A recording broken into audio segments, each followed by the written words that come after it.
tutorial is for the DNA braid and how you can incorporate it into a half-up style on shorter hair. Hi guys, I decided to do a little test today. I've been seeing the DNA braid all over Instagram lately, and at first I just thought, no, this braid is not for me. My hair is too short and layered.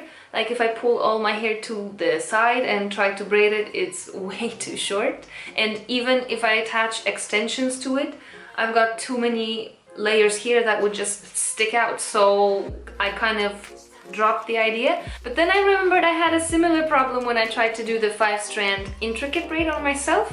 And back then I used a little trick to put it up in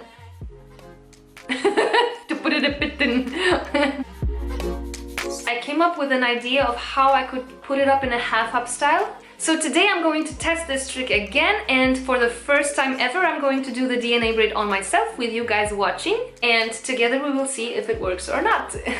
As always, if you like this video, give it a thumbs up and subscribe so I can see you next time. Now let's go ahead and begin. I'm going to start by creating a sort of circular section in my crown area, not including the hair in the front and sides. And then I'm going to divide that into 3 strands, with the middle strand a little bit thinner than the other 2. Here I am taking an outer piece of my left strand, crossing it over that strand, bringing that piece under the middle strand and combining it with my right strand. Now I'm going to take a small outer piece of my right strand. This time I will bring it under this right strand, also making sure that it comes under the piece that was combined from the other side. I'm going to bring it over the middle and combine it with my left strand. So now I will repeat the same thing. I'm taking a small outer piece of the left strand. I'm crossing it over that strand and bringing it over that small piece that was combined to it.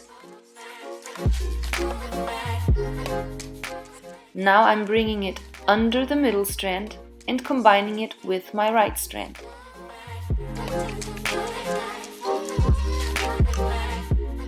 Now I'm just repeating these same steps all the way down.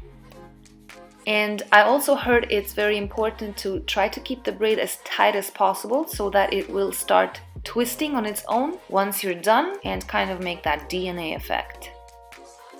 Now I have to say this process does take some time, so be patient. In the beginning it won't really look as much, but it will start to take shape once you get further down.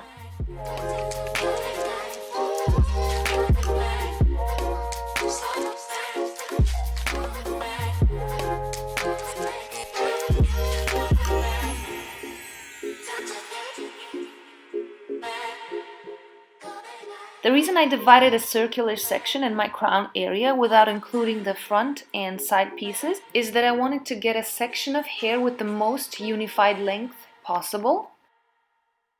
And that theory proved to be right, because when I got further down and I got more and more short pieces sticking out of my left strand and right strand, I had to tie the braid off sooner without really getting all the way to the bottom. So it did prove my theory that it's easier to do this braid on one length hair.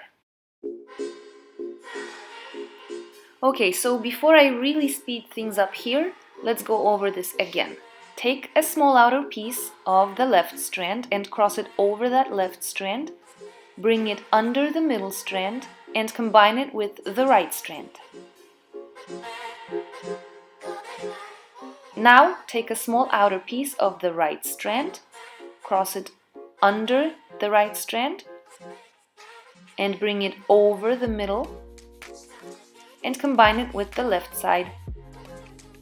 I also wanted to mention that I was inspired to try this by Nina Starck's tutorial here on YouTube. If you have long one-length hair, you should definitely check out her tutorial. I will link it down below in the description box. As you can see here, the outer pieces are starting to be a little bit short, so I continued for a little while longer.